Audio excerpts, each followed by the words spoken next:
Boa noite. Eu tive um problema de sinal aqui, tá?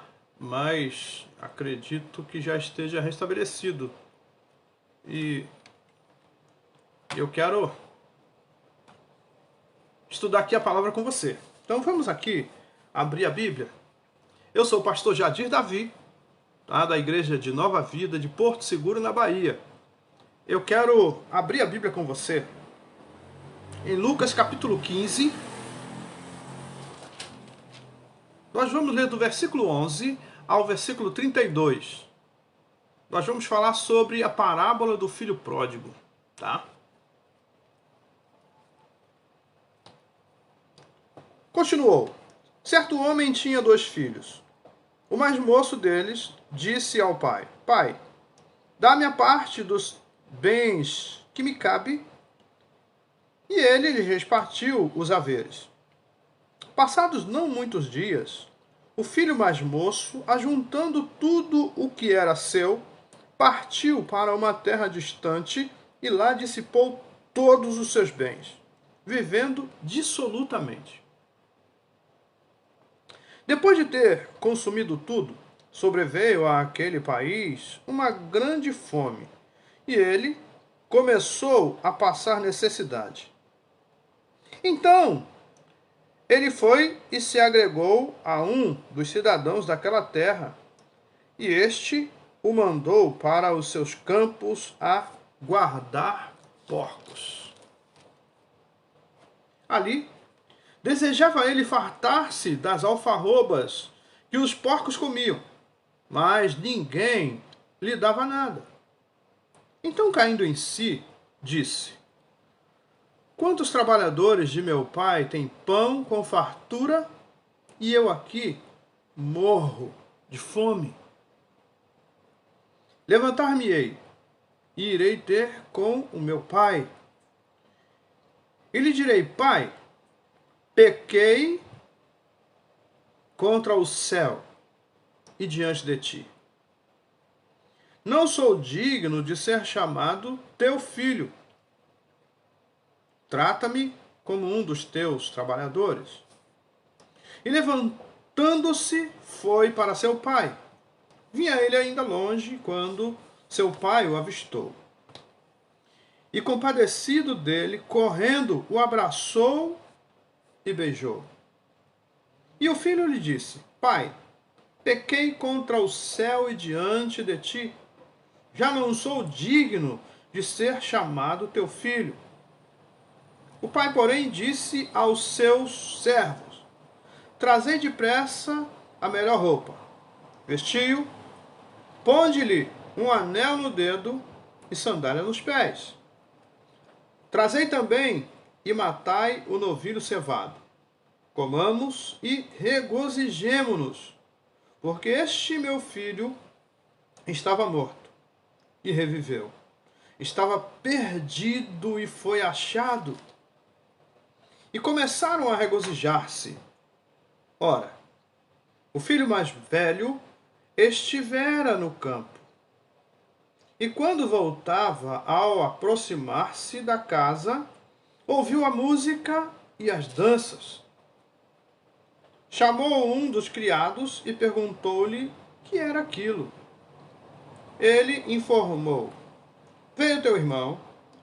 O teu pai mandou matar o novilho cevado porque o recuperou com saúde. Ele se indignou e não queria entrar. Saindo, porém, o pai procurava conciliar. Mas ele respondeu a seu pai: Há tantos anos que te sirvo sem jamais transgredir uma ordem tua. E nunca me deste um cabrito sequer para alegrar-me com os meus amigos. Vindo, porém, esse teu filho, que desperdiçou os teus bens com meretrizes, tu mandaste matar para ele o novilho cevado. Então lhe respondeu o pai: Meu filho, tu sempre estás comigo. Tudo o que é meu é teu. Entretanto, era preciso que nos regozijássemos e nos alegrássemos, porque esse teu irmão estava morto e reviveu, estava perdido e foi achado. Amém? Eu quero orar com você. Senhor, louvamos o teu nome. Agradecemos a ti, Pai, por mais essa oportunidade que o Senhor nos concede de ouvir a tua palavra. Pedimos a ti, Senhor, fale conosco. Derrame graça, Senhor, em nossas vidas, que o poder da palavra seja derramado em nossos corações, Pai. Que sejamos alcançados por tua graça, que o Senhor possa dirigir os nossos passos, que o Senhor possa nos conduzir pelo teu caminho, que é caminho de verdade e vida. Que o Senhor possa tocar, ó Deus, em nossas vidas com a tua mão poderosa e repreender em nós tudo aquilo que não glorifica o teu nome. Pai, fala conosco. Traga a tua palavra aos nossos corações. Oro pelas famílias, entrego cada família em tuas mãos, peço a tua bênção, a tua graça. Oro, Pai, por pessoas enfermas nesta hora, que sejam tocados e curados para a glória do teu nome, que é santo e poderoso. Entrego em tuas mãos famílias que têm perdido seus entes queridos, que o Senhor possa trazer consolo e confortar, ó Pai, os corações que sofrem a dor da perda. Toma os desempregados em tuas mãos, que sejam abençoados com uma porta aberta. Também oro por pessoas que estão em situação de rua, que o Senhor possa derramar da tua graça sobre essas vidas. Toma em tuas mãos pessoas que estão hoje, Senhor, ansiosas, pessoas que estão hoje, Senhor, revoltadas, angustiadas. Pai, que o Senhor possa derramar do teu poder na vida de pessoas depressivas, que o Senhor possa estar cuidando de cada uma dessas pessoas. Toma em tuas mãos o órfão, a viúva, abençoa, Senhor. Pedimos a ti que derrame da tua graça na nossa nação, que a nossa nação seja alcançada pela tua graça e misericórdia, seja abençoada e guardada por tua mão. E oro, Senhor, pedindo a ti que abençoe os casamentos, toma em tuas mãos os casais, Pai, que os relacionamentos conjugais sejam alcançados pela tua misericórdia e que o Senhor possa abençoar, Pai. Abençoa. Abençoa os nossos filhos, entregamos a ti, Senhor, nossos jovens, adolescentes, juniores e crianças, pedimos a ti que abençoe os bebês, toma gestantes em tuas mãos, derrame graça e poder, que todos sejam, Senhor, abençoados e guardados por ti, em nome de Jesus. Amém. Amém? O nome do Senhor é maravilhoso, então glorifique sempre o nome do Senhor com sua vida. Amém? Eu quero voltar aqui para esse texto. Essa palavra, ela é maravilhosa. A gente vê aqui, tem uma parte triste, né? A saída de um filho de casa não é uma coisa agradável para os pais, né? Mas depois tem uma parte feliz, que é a volta do filho. Então a gente vai ver aqui nesse texto algumas coisas assim que coisas que a gente não está acostumado, né? Um filho sair de casa numa situação dessa aqui, né? Pode sair de outra forma, estudar, né, trabalhar e tal. Mas dessa forma, o filho sai, mas ele sai com todos os seus haveres nas mãos e o texto fala que ele gasta dissolutamente. Então vamos para o texto. Vamos ver o que o texto tem para nós, para falar conosco, porque a palavra de Deus fala conosco. E nós precisamos dar ouvido à voz do Senhor, tá? Porque Ele quer trabalhar na nossa vida. Deus está sempre disposto a trabalhar dentro de nós, para colocar para fora aquilo que não presta e colocar dentro de nós a sua vida, a sua graça, o seu poder, a sua palavra. Então vamos receber a palavra com alegria? Receba com alegria, tá bom? Vamos lá, versículo 11. Continuou: certo homem tinha 2 filhos. O mais moço deles disse ao pai: Pai, dá-me a parte dos bens que me cabe. E ele lhes repartiu os haveres. Veja que esse filho certamente, no coração dele, já há alguns dias, né, quem sabe alguns meses ou anos, né, ele já estava pensando em sair da casa do pai. Certamente ele pensou, já tenho, quem sabe, o texto não diz qual era a idade, mas certamente ele era maior de idade, né, para ele sair de casa. Então eu já tenho a maior idade, eu acho que eu vou alçar um voo maior, né? eu vou sair pelo mundo, eu vou procurar alguma coisa a mais. E isso sempre passa na cabeça de algumas pessoas, né? Eu vou procurar alguma coisa a mais. E vai dar uma voltinha no mundo. Mas veja só o texto. O mais moço deles disse ao pai: Pai, dá-me a parte dos bens que me cabe. E o texto no versículo ainda, no versículo 2, na parte B, diz assim: E ele, o pai, né, lhes repartiu os haveres. A herança, segundo a lei mosaica, a herança era repartida quando? Quando o pai morria. E a gente também está acostumado a ver dessa forma, né? Então a herança sempre é repartida após a morte do pai. E aqui é como se o filho estivesse falando, né, que o pai estava morto para ele. Então ele queria o quê? Sair da casa do pai. Aí, isso aqui é muito sério. Porque na lei mosaica, lá em Deuteronômio 21:17, né, vai falar sobre isso. A herança é repartida quando o pai morre. Salvo quando, numa situação especial, o pai em vida podia repartir a herança com os filhos. Mas era um caso muito especial. Tá? E isso você pode ver em Lucas 12, versículo 13. Então aqui agora a gente vai descer para o versículo 13.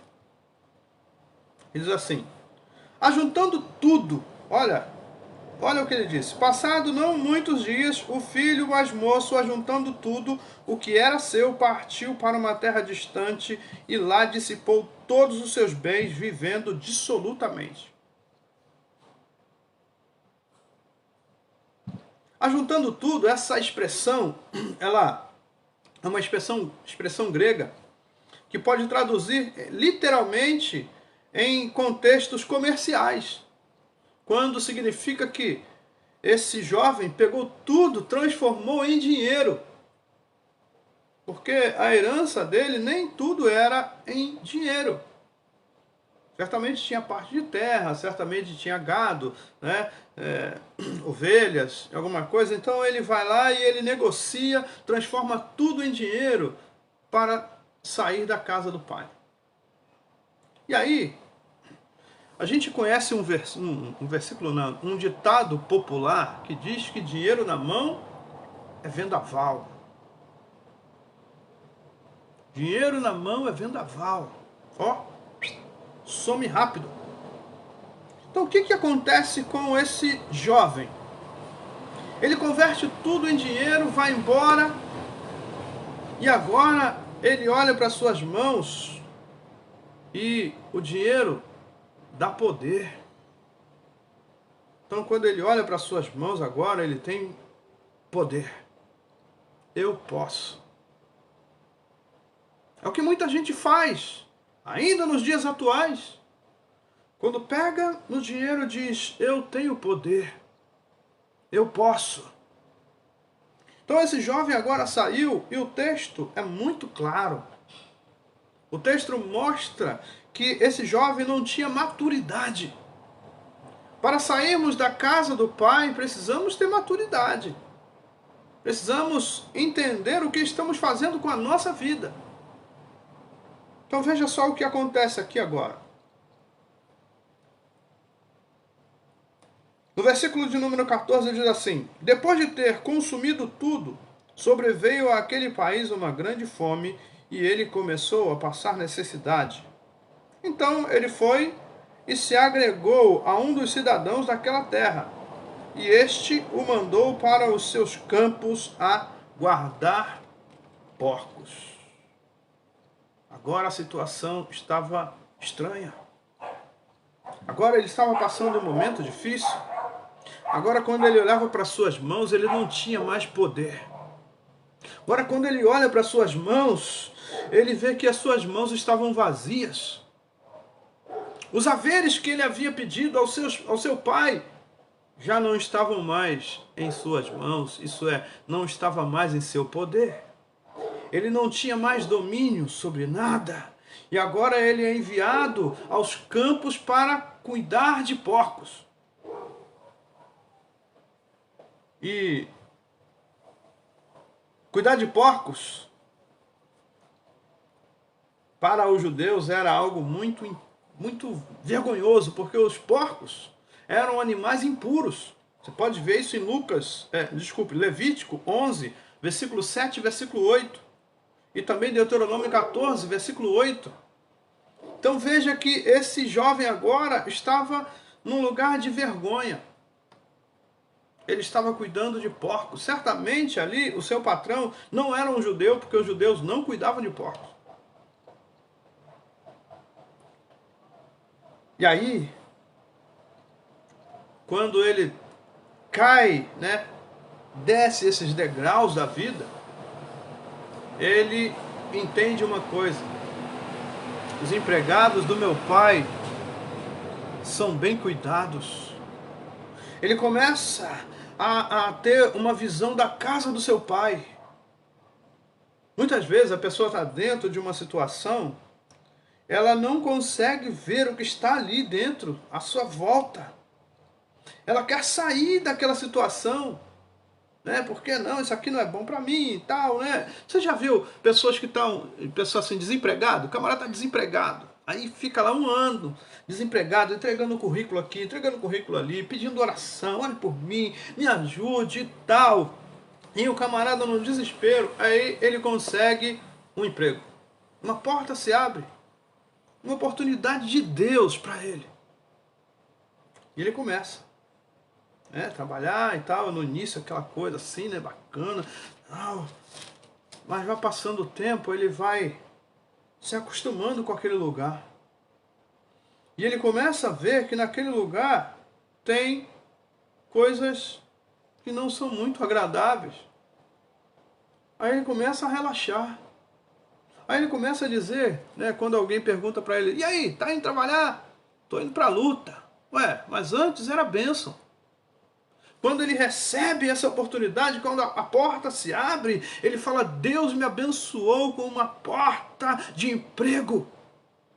Mas passando o tempo, ele começa a olhar para aquele lugar e ele começa a querer já, sabe, olhar outros lugares. Ele começa a desejar outros empregos. Ele começa a olhar para fora. E aí ele vê que aquele lugar ali, para ele, já não era mais um lugar agradável. E ele começa a reclamar. E alguém pergunta se ele está indo trabalhar, ele está indo para a luta.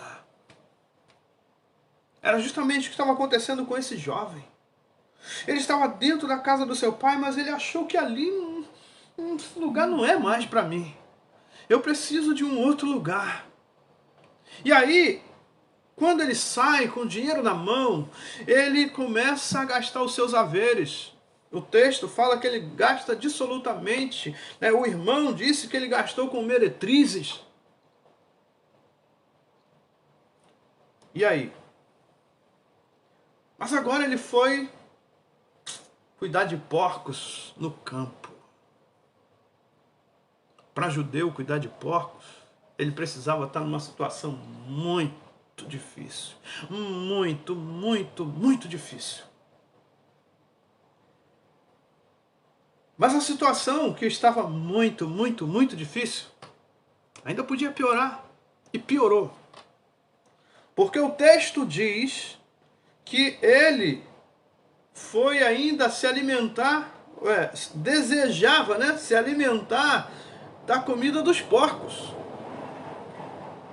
Alfarrobas. Alfarrobas era uma fruta, um fruto, né, tipo vagem. Ele é de uma árvore, né, muito comum na Palestina. Então os animais se alimentavam de alfarrobas.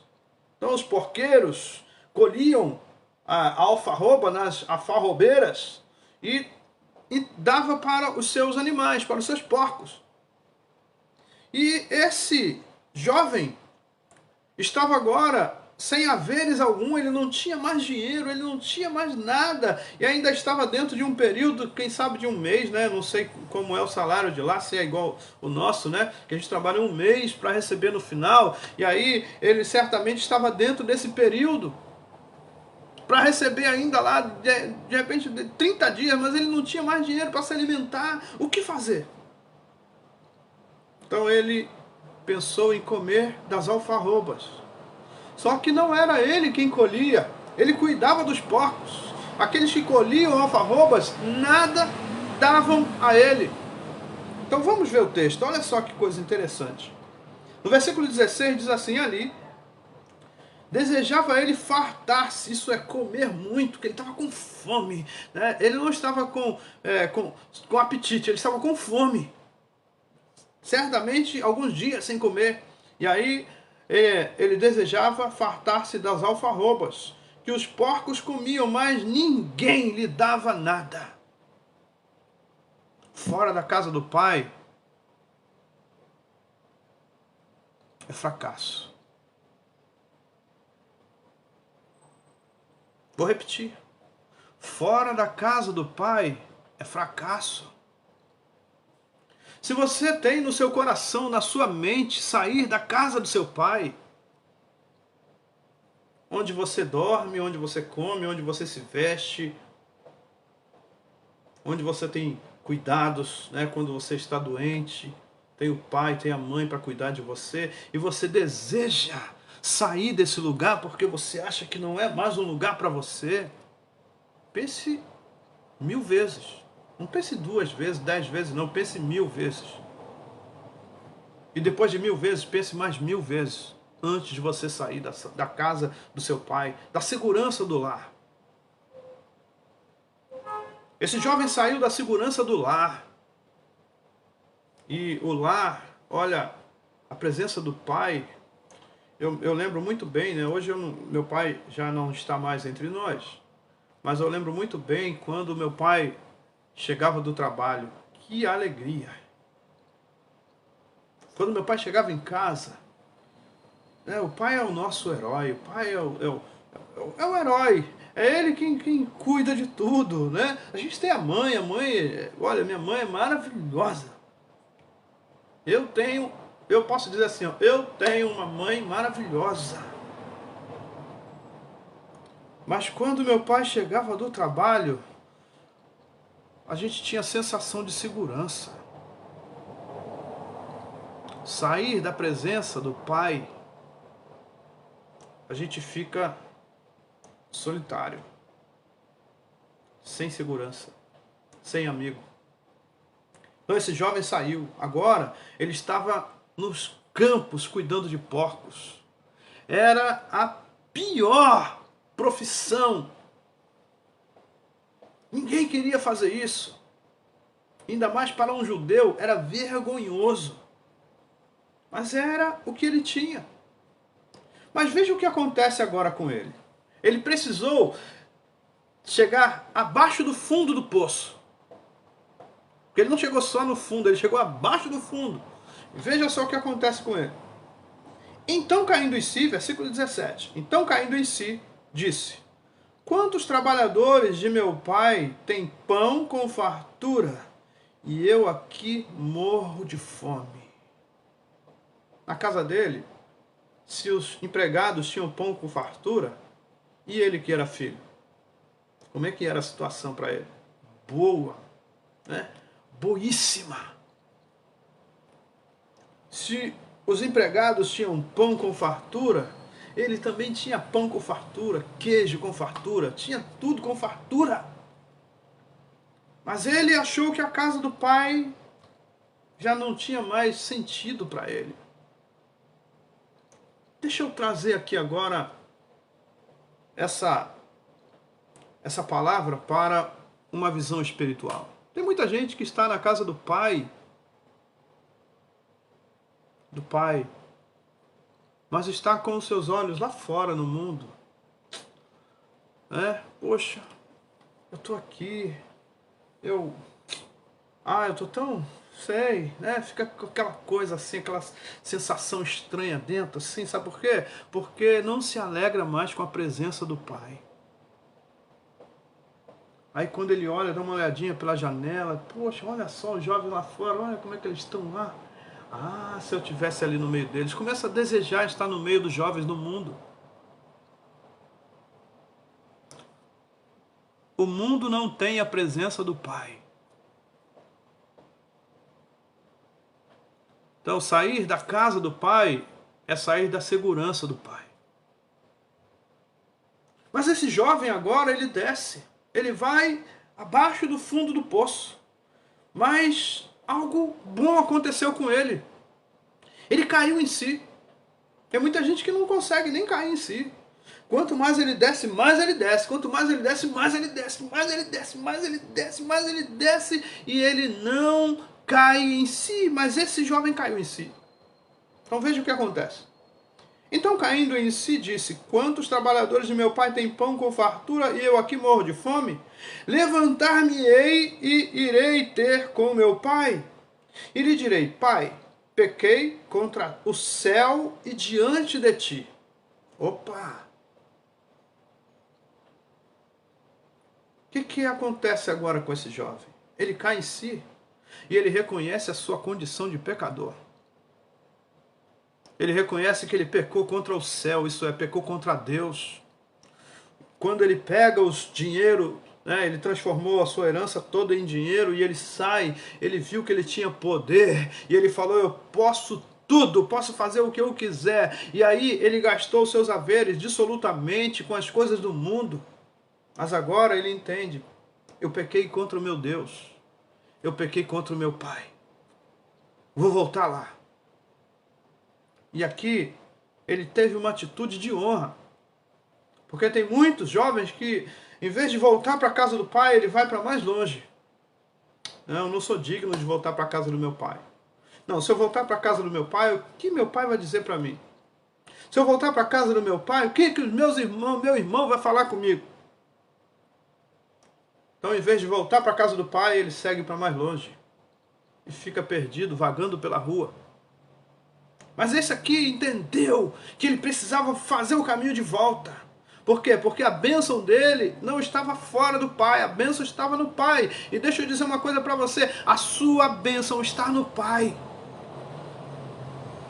Se você pretende sair da igreja, não é só, quando eu falo da igreja aqui, eu estou falando dessa presença, tá?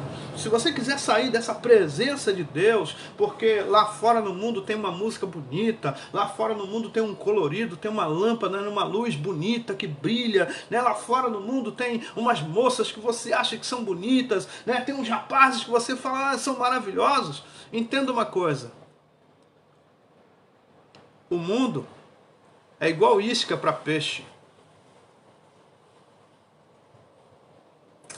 Você precisa entender um pouco de pescaria, para você entender. Quando o peixe vê uma isca, tem gente que fala que o peixe morre pela boca. Eu não concordo. O peixe morre pelos olhos. Aí eu pesco, eu faço pesca esportiva, com iscas artificiais, eu sei muito bem o que é isso.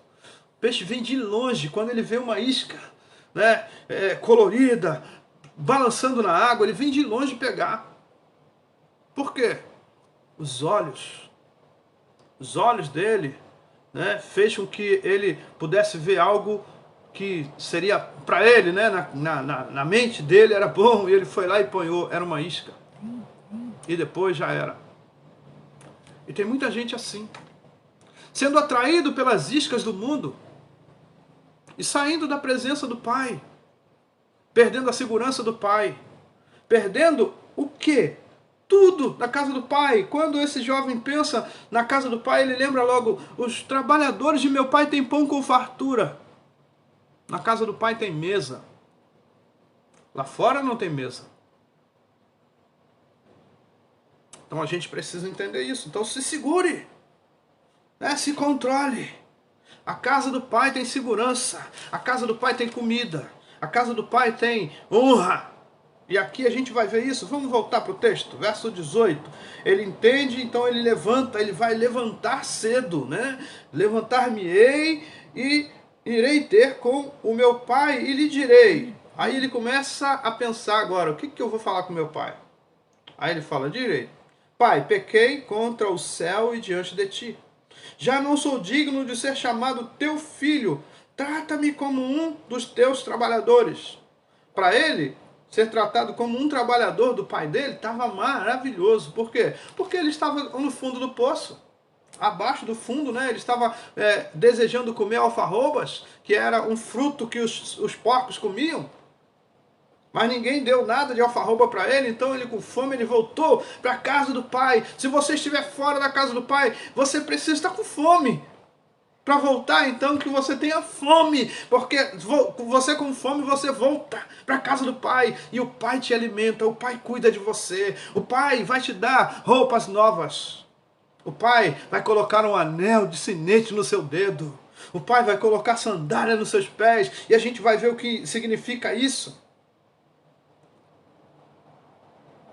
Então ele disse que não era mais digno de ser chamado filho, e agora, no versículo 20, e levantando-se, foi para seu pai. Tomou a maior decisão, a melhor decisão da sua vida, voltar para a casa do pai. Se você está fora da casa do pai essa noite, é para você. Volte. O pai espera você. O pai vai te abraçar. O pai não vai ouvir as suas razões. Ele não vai dar ouvido às suas palavras. Ele vai te abraçar porque você é filho. Aí, veja só. E levantando-se foi para seu pai.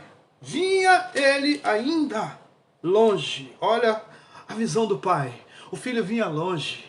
Certamente esse pai passou noites a fio, sem dormir. Né? Noites pensando, onde está meu filho nessa hora?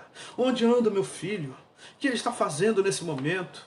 E aqui agora o pai avistou esse filho. Veja só. Parece que o pai não olhou, não viu o filho com os olhos, viu o filho com o coração. Dê uma olhada nisso, versículo 20. E levantando-se foi para seu pai, vinha ele ainda longe, quando seu pai o avistou. E compadecido dele, correndo, o abraçou e o beijou. O pai não quis saber se ele estava sujo, se ele estava mal cheiroso. O pai não quis saber de nada. Sabe por quê? Era filho. O pai abraçou o filho. O pai beijou o filho. Se você está fora da presença do pai, o pai quer te abraçar, o pai quer te beijar. Volte. Aí o filho agora estava cheio de razões, o coração dele, né? Ele queria falar. Então veja só o que ele queria falar com o pai. Ele começa a falar. E o filho lhe disse: Pai, pequei contra o céu e diante de ti. Já não sou digno de ser chamado teu filho. O pai estava abraçado com ele. Veja só. O pai, porém, disse aos seus servos. O pai não ouviu o filho. O pai olha para os servos. Ei, olha só o que ele diz. O pai, porém, disse aos seus servos: trazei depressa a melhor roupa. Vestiu. Ponde-lhe um anel no dedo. Sandália nos pés. Uma pessoa fora da presença do pai fica nu. E aí, o pai manda vestir ele. Vestimenta fala de honra. Depois, o pai manda botar um anel. O anel fala de poder. Isso é, devolveu a ele o poder que ele tinha antes. Depois, mandou colocar sandália nos seus pés. Sabe por quê? Sandália, dizendo que ele era filho. Recebendo ele de volta, sabe por quê? Os escravos andavam descalços. E ele, quando chega na casa do pai, ele chega descalço. Por quê? Porque ele era escravo cuidando de porcos, desejando comer a comida dos porcos. Mas agora o pai coloca sandália nos seus pés. Isso é, você é da casa. Aí, voltando. Versículo 21. E o filho lhe disse: Pai, pequei contra ti, contra o céu, diante de ti, já não sou digno de ser chamado teu filho. O pai, porém, disse aos seus servos: Trazei depressa a melhor roupa, vestiu, ponde-lhe o anel no dedo e sandália nos pés. Trazei também e matai o novilho cevado. Comamos e regozijemo-nos, porque este meu filho estava morto e reviveu. Estava perdido e foi achado. Esse novilho aqui, ele aponta para Cristo. O Cordeiro de Deus que tira o pecado do mundo. Aí a gente volta. Ora, o filho mais velho, agora vamos ver o que acontece. Olha, essa parábola é assim uma realidade na vida humana. Então agora, o que vai acontecer aqui? O filho mais velho, que permaneceu em casa, né, e com a herança, porque o pai, lá, a gente vê lá no versículo 11, que o pai repartiu a herança para os dois, entregou na mão dos dois. O mais velho tinha parte dupla. A herança do mais velho é dobrada. Mas o mais velho, o que acontece? Ele permanece na casa do pai.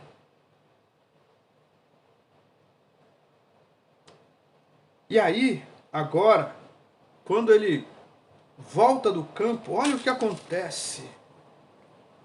Ora, o filho mais velho, versículo 25. Ora, o filho mais velho estivera no campo. E quando voltava, ao aproximar-se da casa, ouviu a música e as danças. Chamou um dos criados e perguntou-lhe o que era aquilo. E ele informou: veio teu irmão e teu pai mandou matar o novilho cevado, porque o recuperou com saúde. Era para o irmão fazer o quê? Se alegrar também. Poxa, meu irmão está de volta, que legal! Mas não foi isso que aconteceu. Versículo 28. Ele se indignou e não queria entrar. Saindo, porém, o pai procurava conciliá-lo. Olha o pai está sempre buscando conciliação, né? O pai está sempre buscando a unidade. E a Bíblia diz para nós, no Salmo 133, que é na unidade que o pai nos abençoa. Aí no versículo 29, mas ele respondeu a seu pai: há tantos anos que te sirvo sem jamais transgredir uma ordem tua, e nunca me deste um cabrito sequer para alegrar-me com os meus amigos. Vindo, porém, esse teu filho, olha só o que ele faz. Ele está dizendo, esse teu filho, esse bastardo. E ele diz, que dispersou os teus bens com meretrizes. Desperdiçou, né? Os teus bens com meretrizes. Tu mandaste matar para ele o novilho cevado. Certamente ele estava de olho nesse novilho cevado, né? Esse novilho cevado pode ser meu, eu posso matar ele para me alegrar com os meus amigos, mas agora o irmão que vai, gasta tudo, perde tudo, quando volta o pai fala, mata o novilho, vamos fazer uma festa. Então ele não se alegrou. Mas vamos voltar, porque aqui, o que acontece? Jesus, quando ele traz essa parábola, ele aponta essa passagem aqui, dessa indignação com os escribas, com os fariseus. Os escribas e fariseus achavam que o céu é só nosso, né? Eles achavam isso, o céu é nosso.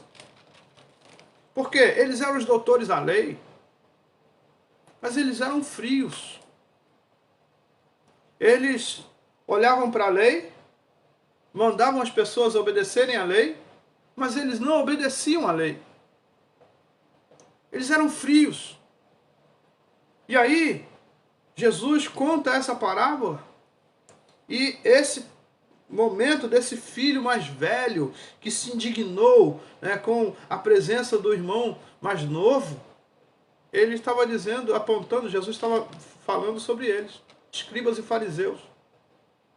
Por quê? Não se alegraram quando os cristãos, né, começaram a se formar, né, quando Cristo começa a trazer seus discípulos, e os discípulos de Jesus pregando, os discípulos de Jesus orando por pessoas, impondo as mãos, né, os discípulos fazendo a obra, e ali os escribas e fariseus olhando, quem é esse, né? Jesus trabalhando, pessoas sendo curadas, pessoas sendo libertas, pessoas sendo ressuscitadas, e os escribas e fariseus nunca tinham visto isso, né? Era para eles se alegrarem, para eles também se juntarem a Jesus, mas eles ficaram de largo. Tem muito crente ficando de largo dentro das igrejas.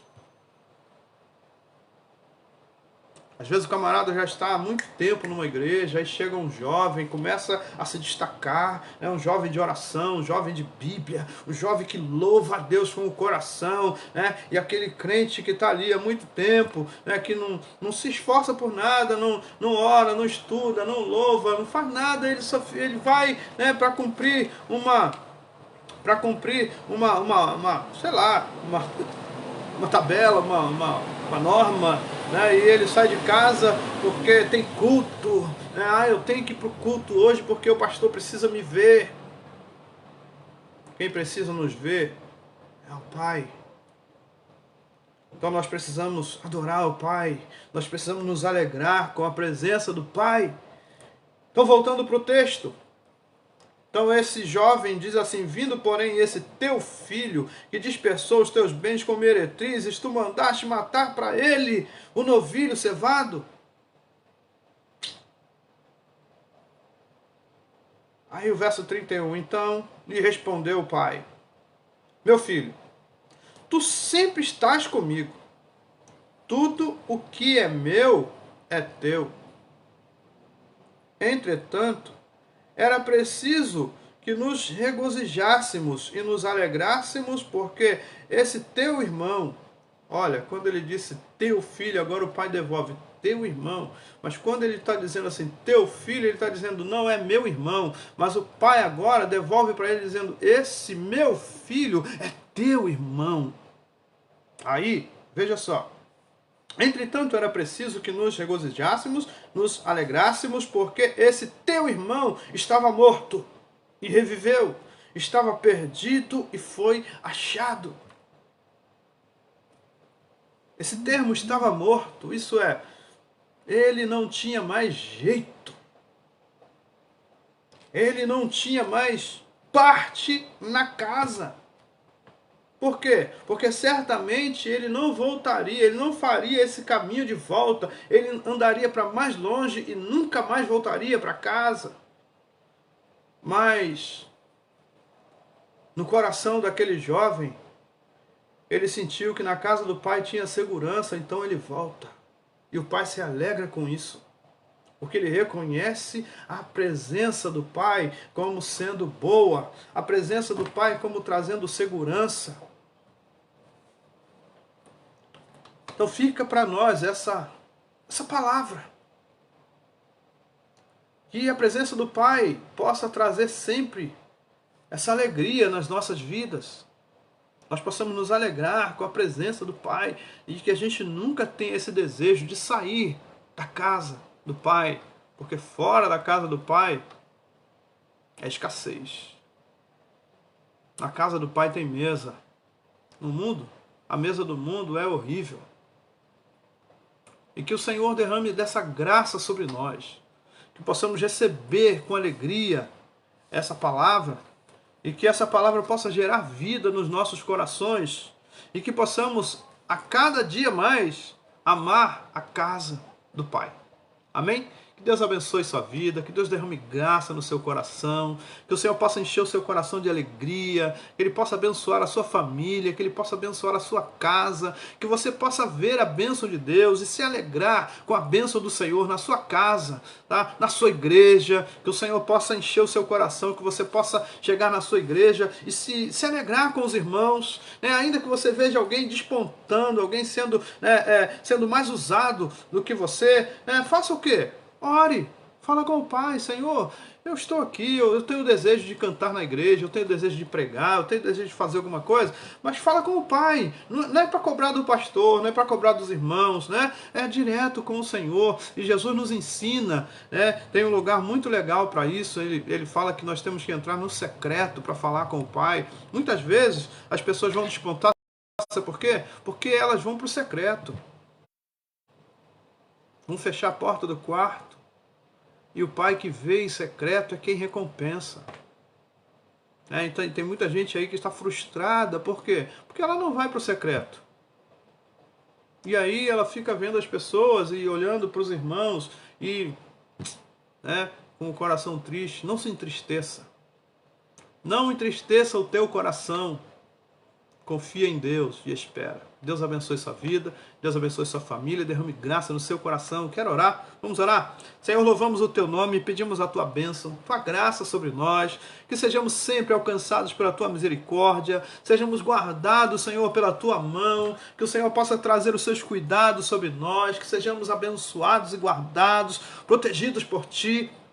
Ó Pai, pedimos a Ti que abençoe as nossas famílias, derrame da Tua graça nos nossos lares, que a Tua presença, Senhor, seja motivo de alegria para nós, Senhor, que possamos nos alegrar com a Tua presença, que possamos nos alegrar, ó Pai, com a Tua casa, que possamos nos alegrar com os nossos irmãos. Pedimos a Ti, Pai, que abençoe nossas vidas, que abençoe a nossa noite, que o derrame da Tua graça e poder sobre nós, que sejamos sempre abençoados e guardados por Tua mão, oramos em nome de Jesus. Amém. Amém? Igreja de Cristo, que o amor de Deus, a graça do nosso Senhor e Salvador Jesus Cristo e as consolações do Espírito Santo sigam com todos, desde agora para sempre, que os filhos que amam o Pai digam amém. Amém? Deus abençoe sua vida, sua família e derrame graça no seu coração. Um abraço.